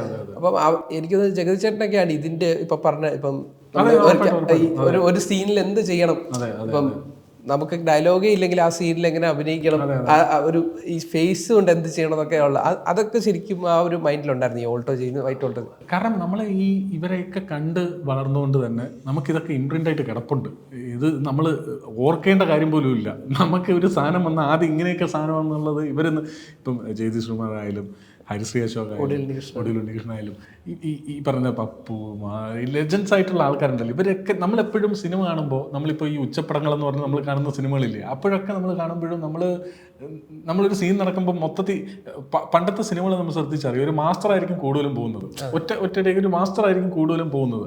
അതിപ്പോഴത്തെ സിനിമയിൽ പറ്റാത്ത എന്തെന്ന് വെച്ചാൽ എനിക്ക് തോന്നുന്നു അത്രയും കഴിവുള്ള ആർട്ടിസ്റ്റുകൾ ഇല്ലാത്തതുകൊണ്ടായിരിക്കും. അങ്ങനെ ഒരു കോൺഫിഡൻസ് ഉണ്ടാകുന്ന ഒരു ഫ്രെയിം വയ്ക്കാൻ ഒരു ഡയറക്ടറിന് കോൺഫിഡൻസ് ഇല്ലായിരിക്കും. കാരണം പണ്ടൊക്കെ അങ്ങനെ വെച്ചാൽ മതി, അത് അവർ കൊണ്ടുപോയിക്കോളും. സ്ക്രീനിൽ അല്ലെങ്കിൽ ഡയലോഗ് ആയാലും സ്ക്രിപ്റ്റ് ആയാലും കുറച്ചും താന്നിരിക്കുകയാണെങ്കിൽ അവരങ്ങ് കൊണ്ടുപോകും, അവർ കൈ നിടും. അപ്പോൾ അതൊക്കെ കണ്ടാണ് നമ്മൾ വളർന്നിട്ടുള്ളത്. അപ്പോൾ അത് എവിടെയൊക്കെ നമ്മൾ മനസ്സിൽ കിടപ്പുണ്ടായിരിക്കും. അതുകൊണ്ടായിരിക്കും എനിക്കത് എപ്പോഴും ഞാൻ ഈയിടയ്ക്ക് ഒരു പോസ്റ്റ് ഇട്ടായിരുന്നു. നമ്മൾ ഈ ആഭ്യന്തര കുറ്റവാളിയിൽ വർക്ക് ചെയ്തുകൊണ്ടിരുന്നപ്പോഴാണ് ഹരിശ്രീ അശോകൻ സാറുമായിട്ട് ഞാൻ ആദ്യമായിട്ട് കാണുന്നത്, പുള്ളിയായിട്ട് ഒരു സീനിൽ അഭിനയിക്കാൻ പറ്റിയത്. അപ്പോൾ ഞാനപ്പോൾ അതിൽ പോസ്റ്റ് ഇട്ടായിരുന്നു. ഞാനിങ്ങനെ കുറച്ച് പേര് ഒരു 8-9 പേരെ ഞാനിങ്ങനെ മനസ്സിലിങ്ങനെ വെച്ചിട്ടുണ്ട്. ഇവരെ നിന്നൊക്കെ ഞാൻ കുറേ പഠിച്ചിരുന്നു. അതിൽ ഒരാളെ എനിക്ക് നേരിട്ട് കാണാനോ അവരോട് വർക്ക് ചെയ്യാനും പറ്റി എന്നുള്ളത് ഞാൻ പറഞ്ഞിട്ടുണ്ടായിരുന്നു. അപ്പോൾ അതൊരു ഒരുപാട് ആൾക്കാർ ഇപ്പം നമ്മളോടൊപ്പം ഇല്ല. അതിലൊരു ഭയങ്കര വിഷമമില്ല, അവർ നേരിട്ട് അഭിനയിക്കാനും. ഉറപ്പായിട്ടും എനിക്കിപ്പം ഞാൻ ആഭ്യന്തര കുറ്റവാളി സമയത്ത് എൻ്റെ പ്രൊമോഷൻ സമയത്തൊക്കെ ജഗദീഷ് സാറിനോട് ഇരിക്കുകയുണ്ടായിരുന്നു. ജഗദീഷ് സാറുമായിട്ട് ഞാൻ പക്ഷേ ഒരു സീൻ ചെയ്തിട്ടില്ല. എൻ്റെ ഏറ്റവും വലിയൊരു ആഗ്രഹമാണ് പുള്ളിയിലോട്ട് ഒരു സിനിമയിൽ അഭിനയിക്കുക, സീൻ അല്ലെങ്കിൽ ഒരു സ്ക്രീൻ ഷെയർ ചെയ്യുക എന്നുള്ളത്. അതുപോലെ തന്നെ നമുക്ക് ഒരുപാട് മിസ്സായ ആൾക്കാരുണ്ട് ഈ പറയുന്ന ഒടുവിൽ ഉണ്ണികൃഷ്ണൻ സാർ, അപ്പോൾ ഈ മാള, തിലകൻ സാറ്, മുരളി സാറ്, അപ്പോൾ അങ്ങനെ ഒരുപാട് ഗോപി സാർ, അപ്പോൾ അങ്ങനെയൊക്കെ ഒരുപാട് ആൾക്കാരെ നമ്മൾ എനിക്കിനി അവരോടൊന്നും ചെയ്യാൻ പറ്റില്ലല്ലോ. ചേച്ചി, അതെ, അയ്യോ കൽപ്പന ചേച്ചി, അപ്പോൾ അവരൊക്കെ ലളിത, അപ്പോൾ അവരെയൊക്കെ നമ്മൾ ഭയങ്കരമായിട്ട് മിസ് ചെയ്യുന്നു. കാരണം എനിക്കൊക്കെ എപ്പോഴും ഈ പറയുന്ന പോലെ എന്താ KPC ലളിത അഭിനയിക്കുന്ന കാണുമ്പോൾ എനിക്ക് എൻ്റെ അമ്മയൊക്കെ ഫീൽ ചെയ്തു. എനിക്ക് അങ്ങനെ കുറേ ആൾക്കാരെ എനിക്ക് പേഴ്സണലി ഫീൽ ചെയ്യാറുണ്ട്. അപ്പോൾ അവരോടെയൊക്കെ അഭിനയിക്കണമെന്ന് ഭയങ്കര ആഗ്രഹം ഉണ്ടായിരുന്നു. ഇനി നടക്കില്ലല്ലോ എന്നുള്ളത് ഭയങ്കര വിഷമം ഉണ്ടാക്കുന്ന ഒരു കാര്യമാണ്. ഇപ്പം നമ്മൾ പൊന്മാനിലേക്ക് വന്നാലേ അവിടെ അമ്മയായിട്ട് അഭിനയിക്കുന്നത് മുകേഷ് ഏട്ടൻ്റെ പെങ്ങളാണ്. നാടകത്തിലൊക്കെ ഒരുപാട് എക്സ്പീരിയൻസ് ഉള്ള ആള്. അപ്പം അവരുമായിട്ടൊക്കെ അഭിനയിക്കുമ്പോൾ അവരുടെ കൂടെ പിടിച്ചിരിക്കുക എന്ന് പറഞ്ഞാൽ ഭയങ്കര പാടാണല്ലോ. അപ്പം അതെങ്ങനെ ഉണ്ടായിരുന്നു? ഒരു ഫസ്റ്റ് തന്നെ അമ്മ വന്ന് ചവിട്ടിയിടുന്ന ഒരു സീനൊക്കെ ഉണ്ട്. അത് ഭയങ്കര രസമുള്ള പരിപാടിയായിരുന്നു കേട്ടോ, ഈ ചേച്ചിയായിട്ട് അഭിനയിക്കുക എന്നുള്ളത്. അപ്പം നമുക്ക് പലപ്പോഴും സ്ക്രീനിൽ കാണുമ്പോഴാണ് ഇവർ ഇതൊക്കെയാണ് ചെയ്തതല്ലേ എന്ന് നമുക്ക് മനസ്സിലാവുന്നത് ചിലപ്പോൾ അവിടെ ആയിരിക്കും. നമുക്ക് നമ്മളെ സീനിലോ ആയിരിക്കും, നമ്മൾ ആ സീൻ അഭിനയിച്ചുകൊണ്ടിരിക്കുമ്പോൾ ചിലപ്പോൾ നമ്മളെ ഇതിലായിരിക്കും നിൽക്കുന്നത്. അപ്പോൾ അമ്മയായിട്ടേ തോന്നുള്ളൂ. കറക്റ്റ് അവിടെ നിന്ന് ഇങ്ങോട്ടൊരു സാധനം കിട്ടിയാൽ നമുക്ക് അങ്ങോട്ട് തോന്നുള്ളൂ. ഈ ചവിട്ടി ഇടുന്ന സീൻ കഴിഞ്ഞിട്ട് ഞാൻ ഇങ്ങനെ സംസാരിച്ചുകൊണ്ട് പോകുന്നുണ്ടല്ലോ, നിങ്ങൾക്ക് എന്ത് പ്രാന്താ തള്ളയെന്നൊക്കെ പറഞ്ഞ് സംസാരിച്ചുകൊണ്ടിരിക്കുന്നത്, അപ്പം നിന്നെ ഇറക്കി വിടും, വീടൊക്കെ പോകാറായി എന്നൊക്കെ പറയുന്ന സാധനത്തിൽ എനിക്ക് സത്യം പറഞ്ഞാൽ നമ്മൾ വീട്ടിൽ ചിലപ്പോൾ ദേഷ്യപ്പെടുമ്പോൾ സംസാരിക്കുന്ന പോലെ എനിക്ക് ഫീൽ ചെയ്തു. കാരണം അവിടെ നിന്ന് ഇങ്ങോട്ട് കിട്ടുന്നത് അങ്ങനെയാണ്, അപ്പോൾ നമ്മൾ കൊടുക്കുന്നത് അങ്ങനെയാണ്. അപ്പോൾ അതൊരു സീസൺഡ് ആക്ടറിനെ അങ്ങനെ കിട്ടുള്ളൂ, അവിടെ നിന്ന് കിട്ടുന്നുള്ളൂ. അപ്പോൾ ഈ പറയുന്ന പോലെ അത് കല്യാണ വീട്ടിൽ പോയി ഇരുന്നിട്ട് ബേസിൽ വന്നിരിക്കുമ്പോൾ ഒരു കരച്ചിലൊക്കെ കഴിയുമ്പോൾ വീണ്ടും കരഞ്ഞ് പറ്റിക്കുകയാണല്ലേ എന്നൊക്കെ പറയുന്നതൊക്കെ കറക്റ്റ് അവരെ മൂത്ത്. അപ്പോൾ ആ എക്സ്പ്രഷനൊക്കെ ഭയങ്കര രസമുള്ള ആക്ടറാണ്. ഞാൻ ഭയങ്കര നമുക്കൊരു കെമിസ്ട്രി ഒക്കെ ഫീൽ ചെയ്യില്ല, അമ്മയായിട്ടൊക്കെ തോന്നുന്നു. എനിക്ക് ആ സിനിമ കണ്ടപ്പോൾ തോന്നിയത് നമ്മളിത് യൂസ് ചെയ്യുന്നില്ലല്ലോ. അതിനെ ഇങ്ങനെയുള്ള ആക്ടേഴ്സിനൊക്കെ യൂസ് ചെയ്യാം. ഈ പറഞ്ഞ പോലെ ഇനി അവരെ യൂസ് ചെയ്യേണ്ട ഒരു സമയമാണ്. ഇപ്പോൾ ഇതൊരു സാധനം ഉണ്ടാക്കി വെച്ചിട്ടുണ്ട്, ഇനിയെങ്കിലും ഇത് യൂസ് ചെയ്യണം. മലയാള സിനിമ ഇങ്ങനെയുള്ള ആക്ടേഴ്സിനെ യൂസ് ചെയ്യണമെന്ന് ഒരുപാട് പേര് ഇതേപോലെ നിൽപ്പുണ്ടാവും. അവരെയൊക്കെ കണ്ടെത്തി യൂസ് ചെയ്യണം. നമ്മൾ തന്നെ ഇപ്പൊ പല സിനിമകളിലുള്ള ചിലർ പഴയ നാടകക്കാരൊക്കെ ഇപ്പം അഭിനയിക്കുന്നത്, നമ്മൾ ഇവരുടെ അഭിനയം കണ്ട് ഞെട്ടാറുണ്ട് ചില ആൾക്കാർ. ഇപ്പൊ നമ്മൾ സൗദി വെള്ളക്കയിലൊക്കെ അമ്മയുടെ അഭിനയം കണ്ട് ഞെട്ടിയിട്ടുണ്ട്. അത് അവരൊരു ആക്ടർ അല്ലല്ലോ, പെട്ടെന്ന് ഞെട്ടിയിട്ടുണ്ട്. അതുപോലെ സുഡാനി ഫ്രം നൈജീരിയയിലെ അമ്മയുടെ അഭിനയം കണ്ട് നമ്മൾ ഞെട്ടിയിട്ടുണ്ട്. അതേപോലെ ഇപ്പൊ തുടരുമില്ല പ്രകാശ് എന്തൊരു ക്യാരക്ടറായിരുന്നു, കുറെ കാലത്തിന് ശേഷമാണ് ഇങ്ങനെ ഞെട്ടിക്കുന്ന ക്യാരക്ടർ. ശരിക്കും നമുക്കൊരു NF വർഗീസിനെ തിരിച്ചു കിട്ടിയ ഒരു സാധനം ഉണ്ടായിരുന്നു. ഭയങ്കര രസമായിട്ട് പുള്ളി ചെയ്തിട്ടുണ്ട്. അയ്യോ അതെ. അപ്പൊ അങ്ങനെയുള്ള ആക്ടേഴ്സ് ഒക്കെ വരട്ടെ. അതെ, ഇപ്പോൾ നമ്മൾ പറയുന്നത് ബേസിലിന്റെ കാര്യം പറയാതെ നമുക്ക് പറ്റില്ല. ബേസിലും ഇപ്പൊ ജയ കഴിഞ്ഞ് പൊന്മാൻ എത്തി കഴിയുമ്പോൾ ബേസിലിന്റെ ക്യാരക്ടറും റൂണയുടെ ക്യാരക്ടറും തമ്മിലുള്ളൊരു കെമിസ്ട്രി ഉണ്ടല്ലോ ഇതിൽ പൊന്മാനിൽ. നമ്മളെ ലോഡ്ജിലെ സീനൊക്കെ ആണെങ്കിൽ അതൊറ്റ ടേക്കിലെടുത്തതാണ്. അപ്പം ഈ ബേസിലൊരു ലക്കി ആയിട്ടുള്ള ആളാണോ? ഉറപ്പായിട്ട് എന്നെ സംബന്ധിച്ചിടത്തോളം എനിക്ക് ഭയങ്കര ലക്കി ചാമായിട്ടുള്ള ഒരാളാണ് ബേസിൽ നിന്ന്. കാരണം എൻ്റെ ആദ്യത്തെ ഹിറ്റ് സംഭവിക്കുന്നത് ജയ, പിന്നെ അടുത്ത് ഇങ്ങനത്തെ ഒരു ഹിറ്റ് സംഭവിക്കുന്നത് പൊന്മാൻ. മാത്രമല്ല നിങ്ങൾ തമ്മിലുള്ള കെമിസ്ട്രി ഭയങ്കര രസമാണ്, നമുക്ക് സ്ക്രീനിൽ കാണാനോ. അത് നമുക്ക് ഈ പറയുന്ന പോലെ ചില ആക്ടേഴ്സിൻ്റെ സംഭവം പുള്ളി എന്താണ് ചെയ്യാൻ പോകുന്നതെന്ന് ചെറിയൊരു ബോധം നമുക്കുണ്ടാവും. ഞാൻ എന്താ ചെയ്യാൻ പോകുന്നത് ചെറിയൊരു ബോധം അവർക്കും ഉണ്ടാവുമെങ്കിൽ നമുക്ക് അങ്ങോട്ട് കൊണ്ടുകൊടുത്ത് ചെയ്യാൻ പറ്റുമെന്നാണ് തോന്നിയിട്ടുള്ളത്. അപ്പം അത് കൃത്യമായിട്ട് ഈ പടങ്ങളിലൊക്കെ വർക്കൗട്ട് ആയിട്ടുണ്ടെന്നാണ് എനിക്ക് തോന്നുന്നത്. പ്രത്യേകിച്ച് പൊന്മാനിൽ അത് ആ ലോഡ്ജ് സീനായാലും ഭയങ്കര രസമുള്ള ആ പരിപാടിയായിരുന്നു. 3 ദിവസം കൊണ്ടാണ് ആ സീൻ മൊത്തത്തിൽ എടുത്തത്. ആ സീൻ ഭയങ്കര എന്താ പറയുന്നത്, ഭയങ്കര വേരിയേഷൻസ് ഉള്ളൊരു സീനാണ്. തുടങ്ങിയത് ഈ ചെറിയ കോമഡിയിൽ നിന്ന് തുടങ്ങി, പിന്നെ ട്രാജഡിയിലോട്ട് പോയി, പിന്നെയും കോമഡിയിലോട്ട് പോയി, പിന്നെ ഭയങ്കര സെൻറ്റിമെൻറ്റിലോട്ട് പോയി, അങ്ങനെ മോട്ടിവേഷനിലോട്ട് പോകുന്നു. അപ്പം അങ്ങനെയുള്ളൊരു സീനാണ്. അപ്പോൾ ആ ഗ്രാഫുള്ള സീനിൽ നമുക്ക് ഒരുമിച്ച് ചെയ്യാൻ പറ്റിയെന്നുള്ളത് നമുക്ക് അപ്പോഴേ അറിയായിരുന്നു. ഈ സീന് ഈ ഒരു പോർഷൻ ഭയങ്കരമായിട്ട് വർക്കാവുമെന്ന് ഞാൻ അന്നേ ഇത് റീല് ഭരിക്കാൻ പോകുന്ന സാധനമാണെന്ന് നമ്മൾ അന്നേ പറഞ്ഞു. അതേപോലെ സംഭവിച്ചു. ഭയങ്കര രസമുള്ള പരിപാടിയാണ്. പുള്ളിയിലൂടെ ചെയ്യുമ്പോഴും ഭയങ്കര കംഫർട്ടബിൾ നമുക്ക് ഫീൽ ചെയ്യും. അപ്പം ഇനി അടുത്തത് ബോളിവുഡിലേക്ക് പോകാനല്ലേ, ഹിന്ദി മൂവി. അത് ഈ പറഞ്ഞ പോലെ ഇങ്ങനൊരു സിനിമ, അതിലൊരു ചെറിയ ക്യാരക്ടർ, പരംസുന്ദരി എന്നുള്ളൊരു സിനിമ, അത് കേരളത്തിൽ നടക്കുന്ന ഒരു ഹിന്ദി സിനിമയാണ്. അപ്പോൾ ഷൂട്ട് കേരളത്തിലാണോ? ഷൂട്ട് കുറേയൊക്കെ കേരളത്തിലുണ്ടായിരുന്നു. അപ്പോൾ ഇനി മുമ്പേ ഒരു ഷെഡ്യൂളും കൂടെ ഉണ്ട് ഇവിടെ തന്നെ. ഇപ്പോൾ അതിൻ്റെ പാട്ടിൻ്റെ ഷൂട്ടൊക്കെ ഇപ്പോൾ ഇടയ്ക്ക് നടക്കുന്നുണ്ടായിരുന്നു. അപ്പോൾ അത് കേരളത്തിൽ നടക്കുന്ന ഒരു സിനിമയാണ്. അപ്പോൾ കുറച്ച് മലയാളി ആക്ടേഴ്സിനെ വേണമെന്ന് പറഞ്ഞിട്ട് അങ്ങനെ പോയതാണ് ചാൻസ്. അപ്പോൾ എന്തായാലും ഒരു ബോളിവുഡ് സിനിമയിലും അഭിനയിക്കാൻ പറ്റി എന്ന് പറയാം. ജാൻവി കപൂർ, സിദ്ധാർത്ഥ് മൽഹോത്ര എന്നവരാണ്. അപ്പോൾ അത് ദസ്വി എന്ന് പറഞ്ഞൊരു സിനിമ എടുത്തിട്ടുണ്ടായിരുന്നു, തുഷാർ ജലോട്ട എന്ന് പറഞ്ഞിട്ട്. പുള്ളിയാണ് എൻ്റെ ഡയറക്ടർ. മാഡോക്കാണ് എൻ്റെ പ്രൊഡക്ഷൻ. അത്യാവശ്യം നല്ല പടമായിട്ട് വരും തോന്നുന്നു. ഇപ്പൊ പൊന്മാൻ കണ്ട് മഞ്ജു ചേച്ചിയൊക്കെ കൺഗ്രാറ്റ്സ് അയച്ചു അല്ലേ? പുള്ളിക്കാരി ഇങ്ങനെ ഒരു സ്റ്റോറി ഇട്ടായിരുന്നു. സ്റ്റോറി ഇട്ടപ്പോൾ ഞാനിങ്ങനെ താങ്ക് യു എന്ന് പറഞ്ഞപ്പോൾ പുള്ളിക്കാരി എനിക്കൊരു വോയിസ് മെസ്സേജ് ഒക്കെ അയച്ചു. അത് ഭയങ്കര ഒരു സംഭവമായിട്ട്. പുള്ളിക്കാരിക്ക് അതിൻ്റെ ഒന്നും ഒരു ആവശ്യമില്ല, പക്ഷെ നമ്മൾ നല്ല രസമുണ്ടായിരുന്നു ആ പെർഫോമൻസ് എന്നൊക്കെ പറഞ്ഞ് കേൾക്കുമ്പോൾ നമുക്കുണ്ടാകുന്ന ഒരു സന്തോഷമുണ്ടല്ലോ, അത് ഭയങ്കര വലിയ സന്തോഷമാണ്. അതെ, ഇപ്പോൾ നമ്മൾ ഏറ്റവും കൂടുതൽ സിനിമയിൽ കേൾക്കുന്നതാണ്. ഇപ്പം ഈ നമ്മുടെ കേരളത്തിൽ ഭയങ്കരമായിട്ട് വയലൻസ് കൂടുന്നുണ്ട് ദിവസം. നമ്മൾ അങ്ങനത്തെ ഒരുപാട് വാർത്തകൾ കാണുന്നുണ്ട്. സിനിമയാണ് വയലൻസിന് പിന്നിൽ എന്നൊക്കെ കുറേ ആരോപണങ്ങൾ വരുന്നുണ്ട്. അപ്പം ആനന്ദ് തന്നെ എങ്ങനെ കാണുന്നു? ഇപ്പം സിനിമ നമ്മളെ സ്വാധീനിക്കുന്നുണ്ട്, അപ്പം സിനിമ തന്നെയാണോ ഈ ഇതിൽ? അല്ല, ഒരിക്കലും അല്ല എന്നാണ് എനിക്ക് തോന്നുന്നത്. കാരണം ഈ പറയുന്ന പോലെ കേരളത്തിൽ വയലൻസ് കൂടാൻ മറ്റു പല കാരണങ്ങളുമുണ്ട്. സിനിമ ഇൻഫ്ലുവൻസ് ചെയ്യുന്നില്ല എന്നൊന്നും ഞാൻ പറയുന്നില്ല. ഇൻഫ്ലുവൻസ് ചെയ്യും, പോസിറ്റീവായിട്ടും ഇൻഫ്ലുവൻസ് ചെയ്യും, നെഗറ്റീവായിട്ട് ഇൻഫ്ലുവൻസ് ചെയ്യാതിരിക്കാം. പക്ഷേ ഒരു സിനിമയായിട്ട് മാത്രം കാണുക. ഇപ്പോൾ ഈ പറയുന്ന റീസെൻറ്റ് ഇവൻറ്റ്സ് എടുത്ത് നോക്കിക്കഴിഞ്ഞാൽ ഇവിടെ വയലൻസ് കൂടാൻ മെയിൻ ഒരു റീസൺ എന്ന് പറയുന്നത് ഈ പറയുന്ന പോലെ സിന്തറ്റിക് ഡ്രഗ്സിൻ്റെ ഒരു യൂസും കൂടെ ഉണ്ട്. പിന്നെ മാത്രമല്ല ഈ പറയുന്ന പോലെ ഇപ്പോഴത്തെ കുട്ടികൾ, ഇപ്പോഴത്തെ പുതിയ ജനറേഷനിലുള്ള ആൾക്കാരെ ഉൾക്കൊള്ളാൻ പാകത്തിൽ നമ്മുടെ സമൂഹം വളർന്നിട്ടുണ്ടോ എന്നുള്ള കാര്യം. നമ്മുടെ സമൂഹം എവിടെയൊക്കെ പഴയ കാലത്ത് തന്നെ നിൽക്കുകയാണ്. പുതിയ കുട്ടികൾ ഒരുപാട് കാര്യങ്ങൾ അറിയുകയും കാണുകയും അവർക്ക് അതിനുള്ള എക്സ്പോഷർ ഭയങ്കരമായിട്ടുണ്ട്. അപ്പം അങ്ങനെയുള്ള എക്സ്പോഷർ കിട്ടി ജനറേഷനെ നമ്മുടെ സമൂഹത്തിലേക്ക് ഉൾക്കൊള്ളിക്കാൻ നമ്മുടെ സമൂഹം എന്നുള്ള രീതിയിൽ നമ്മളും കൂടെ വളരണം. അത് ഇല്ലാതാവുമ്പോൾ ഉണ്ടാകുന്ന പ്രശ്നങ്ങളാണ് ഇതൊക്കെ എന്നാണ് എനിക്ക് തോന്നിയിട്ടുള്ളത്. മാത്രമല്ല ഈ പറയുന്ന പോലെ നമുക്കിപ്പം ഒരു കാലഘട്ടത്തിലും മുമ്പൊന്നും ഇല്ലാത്ത തരത്തിലുള്ള സിന്തറ്റിക് ഡ്രഗ്സിൻ്റെ ഒരു വലിയൊരു ഒഴുക്കും ഇതിൻ്റെ അകത്ത് ഉണ്ടായിട്ടുണ്ട്. അപ്പോൾ അത് നമ്മൾ അധികം ഡിസ്കസ് ചെയ്യുന്നില്ല എന്നാണ് എനിക്ക് തോന്നിയിട്ടുള്ളത്. നമ്മളിപ്പോൾ 1 ഗ്രാമും 5 ഗ്രാമും പിടിക്കുന്ന കാര്യവും സെലിബ്രിറ്റി ആവുകൊണ്ട് അത് ഭയങ്കര ന്യൂസ് വാല്യൂ ആയിട്ട് പോവുകയും അതിൻ്റെ ബാക്കിലുണ്ടാവുന്ന, ഞാൻ ഇന്നലെ പത്രം നോക്കിയപ്പോൾ കഴിഞ്ഞ 2 ദിവസം മുമ്പ് നോക്കിയപ്പോൾ 20 കിലോ കഞ്ചാവാണ് കഴിഞ്ഞ ദിവസം പിടിച്ചതെന്ന് പറഞ്ഞു. ഒരു ചെറിയ കോളം ന്യൂസിലാണ് വന്നത്. അപ്പോൾ അവിടെയാണ് ഈ പറയുന്ന 5 ഗ്രാമും 1 ഗ്രാമിൻ്റെ കേസ് ഇത്ര വലുതായിട്ടിരിക്കുന്നത്. ഞാൻ പറയുന്ന ഈ ആക്ച്വലി സെലിബ്രിറ്റീസ് എന്ന് പറയുന്ന ആൾക്കാരെയും നിങ്ങൾ അവരെ കലയെ ഇഷ്ടപ്പെട്ടോ? കലാകാരനെ മനുഷ്യനായിട്ട് തന്നെ കണ്ടാൽ മതി. മനുഷ്യന്മാർക്ക് തെറ്റ് പറ്റും ഇല്ലേ? അങ്ങനെ തന്നെ കണ്ടാൽ മതി. അയാൾക്ക് ഇപ്പം നമ്മളെ കഞ്ചാവ് എന്ന് പറയുന്ന സാധനം ഇന്ത്യയിൽ കൈവശം വയ്ക്കുന്നത് ലീഗലല്ല. അപ്പോൾ അത് ഏതൊരു മനുഷ്യനെ പോലെ ലീഗലല്ലാത്തൊരു സാധനം കൈവച്ചാൽ എന്തൊക്കെയാണ് നിയമം അനുശാസിക്കുന്ന സംഭവങ്ങൾ ഉണ്ടാകുന്ന അതൊക്കെ അവർക്കും കൊടുക്കുക. അത് ഒരുപാട് ആഘോഷിക്കുന്നതാണ്. അത് ഒരുപാട് ഈ പറയുന്ന പോലെ 1.5 ഗ്രാമോ 5 ഗ്രാമും ഈ പറയുന്ന പോലെ അത് എന്തായിരിക്കും ചാനൽ തന്നെയാണ്. എന്നാലും TRP റേറ്റ്സിനായാലും ഈ പറയുന്ന പോലെ ഒരു പ്രൈം ടൈം ചർച്ചയ്ക്കായാലും ഇത് ഒരു 5-6 ദിവസം ഓടുമല്ലോ. അതിന് വേണ്ടിയിട്ടാണ് ഈ പറയുന്ന സെലിബ്രിറ്റീസ് എന്നുള്ള സാധനത്തിൻ്റെ വിട്ടിട്ട് നിങ്ങൾ ഇതിനെ ഈ പറയുന്ന പോലെ ഇതിൻ്റെ ബാക്കിലുള്ള യഥാർത്ഥത്തിൽ സിന്തറ്റിക് ഡ്രഗ്സിൻ്റെ ഒരു ഒഴുക്കും ഈ പറയുന്ന സാധനങ്ങൾ എവിടെയാണ് വരുന്നത്, ഇതിൻ്റെ സോഴ്സസിനെ കട്ട് ചെയ്യുക എന്നുള്ളതാണ് ഏറ്റവും വലിയ ചെയ്യേണ്ട കാര്യം എന്നാണ് എനിക്ക് തോന്നുന്നത്.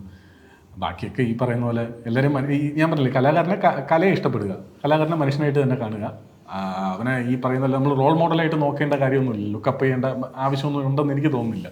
MBA വരെ പഠിച്ച ഒരാളാണ്. അപ്പം ഇപ്പം നമ്മൾ ട്രിവാൻഡ്രത്തൊക്കെ ഉള്ള ഒരാളാണ് ഞാൻ ചോദിക്കുക. ഈ ട്രിവാൻഡ്രത്തൊക്കെ ആണെങ്കിൽ ഇപ്പം അത്രയും വിദ്യാഭ്യാസമൊക്കെ ഉള്ളപ്പോൾ എന്തെങ്കിലും സർക്കാർ ജോലിക്ക് പോകാൻ വീട്ടിലെന്തായാലും പറയും. അങ്ങനെ പറഞ്ഞിട്ടുണ്ട് ഈ സിനിമയിലേക്ക് തിരിഞ്ഞപ്പോൾ. ഉറപ്പല്ലേ? കാരണം നമ്മൾ ഈ പറയുന്ന പോലെ ഒരു മിഡിൽ ക്ലാസ് ഫാമിലിയിൽ നിന്ന് വന്ന ഒരാളാണ്. അപ്പം നമ്മൾ വീട്ടിൽ വേറെ ആരും സിനിമയിലുള്ള വർക്ക് ചെയ്യുന്ന ആൾക്കാരൊന്നുമില്ല. അപ്പോൾ ഓഫ് കോഴ്സ് നമുക്ക് ഞാൻ അത്യാവശ്യം കുഴപ്പമില്ലാതെ പഠിക്കുന്ന ഒരു വ്യക്തിയായിരുന്നു ആ സമയത്തൊക്കെ. അപ്പോൾ MBA കഴിഞ്ഞപ്പോൾ അവരുദ്ദേശിച്ചത് ഈ പറയുന്ന പോലെ ജോലിക്ക് പോകുന്നു അല്ലെങ്കിൽ അങ്ങനെ പോകുന്നു. അപ്പം ഈ MBA കഴിഞ്ഞ ഉടൻ തന്നെയാണ് എനിക്ക് മാതൃഭൂമിയിലോട്ട് ജോലി കിട്ടുന്നത്, റെഡ് മൈക്കിലോട്ട് ജോലി കിട്ടുന്നത്. ആക്ച്വലി എനിക്ക് 2 ജോലി മാതൃഭൂമിയിൽ കിട്ടിയായിരുന്നു. ഒന്ന് സ്വന്തം ലേഖകനായിട്ട്, അതും കിട്ടി. അതിന് ഞാൻ ഇൻ്റർവ്യൂവിനൊക്കെ കോഴിക്കോടൊക്കെ പോയി, അതും ഏകദേശം കിട്ടി, ഇതും കിട്ടി. അപ്പം ഞാൻ വിചാരിച്ചു ഇത് കുറച്ചും കൂടെ ഒരു എന്താ പറയുന്ന ഇവൻറ്റ് മാനേജ്മെൻറ്റ്, അവിടെ ഒരു ഭയങ്കര രസമുള്ള പരിപാടി എന്ന് പറഞ്ഞാൽ ഇങ്ങോട്ട് പോയതാണ്. അപ്പോൾ ഇവിടെ വന്നപ്പോൾ എനിക്ക് കിട്ടിയ സെയിൽസാണ്. സെയിൽസിൽ അപ്പോഴാണ് എനിക്ക് മനസ്സിലായത് ഞാൻ MBA മാർക്കറ്റിംഗ് ആണ് പഠിച്ചത്, അത് വെച്ചിട്ടുള്ള ജോലി തന്നെയാണ് എനിക്ക് കിട്ടിയത്. പക്ഷേ ഇവിടെ വന്നപ്പോഴാണ് എനിക്ക് മനസ്സിലായത് സെയിൽസ് എനിക്ക് പറ്റുന്നില്ല എന്നുള്ളത്. എൻ്റെ മനസ്സ് മുഴുവൻ സിനിമയാണെന്നുള്ളത് എനിക്ക് പിന്നെയാണ് മനസ്സിലായത്. അപ്പോൾ ഞാൻ കാര്യം പറഞ്ഞിട്ട് ഇറങ്ങി. എനിക്ക് പറ്റുന്നില്ല, ഞാൻ ശ്രമിച്ചു നോക്കി, പക്ഷെ പറ്റുന്നില്ല എന്ന് കണ്ടിട്ടപ്പം ഇവിടെ നിന്ന് ഇറങ്ങി. അങ്ങനെയാണ് എനിക്ക് മനസ്സിലാവും. നമ്മളിപ്പോൾ ജോലി ചെയ്തുകൊണ്ടാണ് എനിക്ക് മനസ്സിലായത് എനിക്ക് സിനിമയാണ് പറ്റുന്നത് എന്നുള്ളത് മനസ്സിലായത്. ആ തിരിച്ചറിവുണ്ടായ ജോലി ചെയ്തുകൊണ്ടാണ്. അതിനുശേഷം പിന്നെ സിനിമയാണ് നമ്മൾ നോക്കിയിട്ടുള്ളതും അതിനു വേണ്ടിയാണ് ശ്രമിച്ചിട്ടുള്ളത്. ശരിക്കും അത് അമ്പലമുക്കിലെ ആ ഒരു ലൈഫാണല്ലേ ഒരു ചേഞ്ചിങ് മൊമെന്റ് ആയിട്ട് മാറുന്നത്. ആക്ച്വലി എൻ്റെ 2-3 സിനിമകൾ കഴിഞ്ഞിട്ടാണ് ഞാൻ അമ്പലമുക്കിൽ എത്തപ്പെടുന്നത്. 2017 2 സിനിമകൾ കഴിഞ്ഞിട്ടാണ്. എങ്കിൽ പോലും അമ്പലമുക്കിൽ വന്നതിന് ശേഷം അത് വലിയൊരു കോക്കസ് ആണെന്നോ വലിയൊരു ഗ്യാങ് ആണെന്നൊന്നും അല്ല പറയുന്നത്. അമ്പലമുക്കിൽ കണ്ണൻ നായർ എന്നൊരു ആക്ടർ, നമ്മുടെ കൂടെയുള്ള ആക്ടർ ഒരു വീടെടുക്കുകയും അവിടെ നമ്മളെല്ലാം ഒത്തുചേരുകയും നമ്മൾ പിന്നെ സിനിമ ചർച്ചകൾ ഉണ്ടാവുകയും അവിടെ നിന്നുണ്ടായ സിനിമയാണ് സ്ഥാനാർത്ഥി ശ്രീകുട്ടൻ എന്നുള്ള സിനിമ വരെ എത്തിയതും. അപ്പം അതിൽ ഭയങ്കര സന്തോഷമുണ്ട്. നമ്മൾ അവിടെ നിന്നുണ്ടായ ചർച്ചകളിൽ നിന്നുണ്ടായ സിനിമയാണല്ലോ അത്. നമ്മളെ കൂട്ടത്തിലുള്ള ആൾക്കാർ, അതിൻ്റെ സിനിമാറ്റോഗ്രാഫർ ആയാലും അതിൻ്റെ മ്യൂസിക് ചെയ്തായാലും അതിൻ്റെ സ്റ്റിൽ ഫോട്ടോഗ്രാഫർ ആയാലും ലിറിക്സ് ആയാലും അങ്ങനെ ഒരു കൂട്ടം ആൾക്കാർ നമ്മളെ ഇടയിൽ നിന്ന് ഉണ്ടായ ഒരു സിനിമയാണ്. അതിൻ്റെ അകത്ത് വർക്ക് ചെയ്യാൻ പറ്റിയെന്നുള്ളത് ഭയങ്കര സന്തോഷം ഉണ്ടാക്കുന്ന കാര്യമാണ്. അപ്പം ഏറ്റവും കൂടുതൽ കാണാൻ ആഗ്രഹിക്കുന്നത്, അതുപോലെ അഭിനയിക്കാൻ ആഗ്രഹിക്കുന്ന ഒരാളായിരിക്കുമല്ലോ കമൽഹാസൻ. അതെ അതെ. അപ്പം പുള്ളി എന്തെങ്കിലും നേരിട്ട് കാണുവാണെങ്കിൽ എന്താ പറയാനുള്ളത്? പുള്ളിയെ എന്തെങ്കിലും നേരിട്ട് കാണുവാണെങ്കിൽ എന്ത് പറയണമെന്ന് എനിക്ക് അറിയില്ല കേട്ടോ. സത്യം പറഞ്ഞാൽ എനിക്ക് ഒറ്റ കാര്യമുള്ളൂ, പുള്ളിയെ എന്തെങ്കിലും കാണുകയാണെങ്കിൽ പുള്ളിക്ക് എന്നെ അറിയാതിരിക്കണം. അപ്പോൾ എനിക്ക് പറയാൻ പറ്റണം, ഞാൻ അങ്ങനെ ആയിട്ടുണ്ടെങ്കിൽ അത് താങ്കൾ കാരണമാണ് എന്ന് പറയണം എന്ന് എൻ്റെ മനസ്സിലുള്ളൂ. അതിനപ്പുറത്തേക്ക് എന്ത് പറയണം? അതിനുശേഷം ഞാൻ ചിലപ്പോൾ ജീവിച്ചിരിക്കുന്നത് എനിക്ക് അറിയുള്ളൂ. ചിലപ്പോൾ ഞാൻ സന്തോഷം കൊണ്ട് അറ്റാക്ക് ഒന്ന് ചത്തുപോയിരിക്കും, എനിക്കറിയില്ല.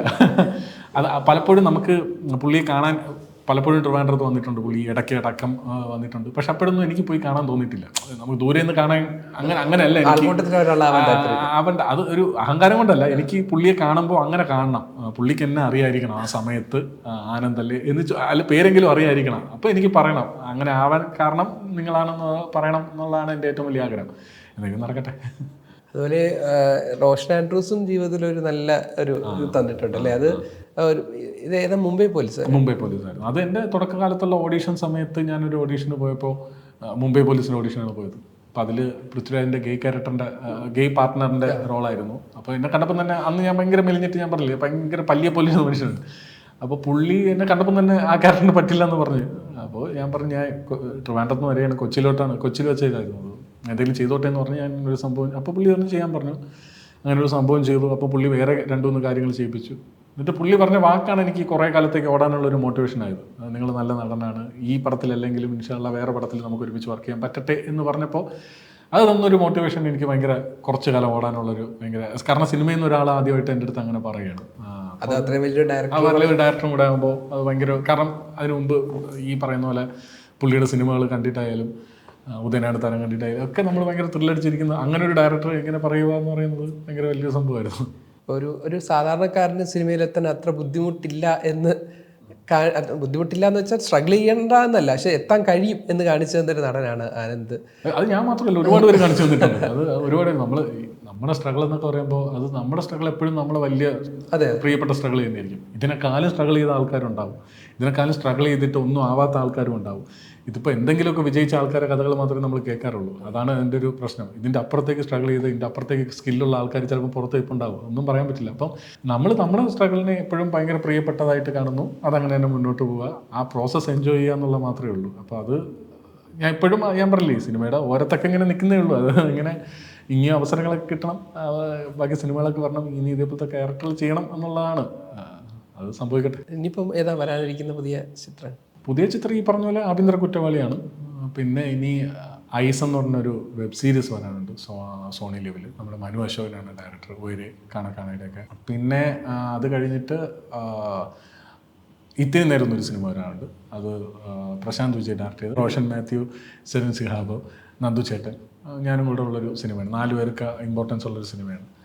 അപ്പോൾ ഇതൊക്കെയാണ് ഇനി വരാനുള്ള സിനിമകൾ, കാത്തിരിക്കുന്ന സിനിമകൾ. അത് അപ്പം എന്തായാലും കമൽഹാസനെ നേരിട്ടുണ്ട്, പുള്ളിയുടെ അഭിനയിക്കാനുള്ള ഭാഗ്യം ഉണ്ടാവട്ടെ. അഭിനയിക്കുമ്പോൾ ഞാൻ ജീവിച്ചിരിക്കുന്ന എന്നാലും സന്തോഷം, ഭയങ്കര സന്തോഷം. Thank you.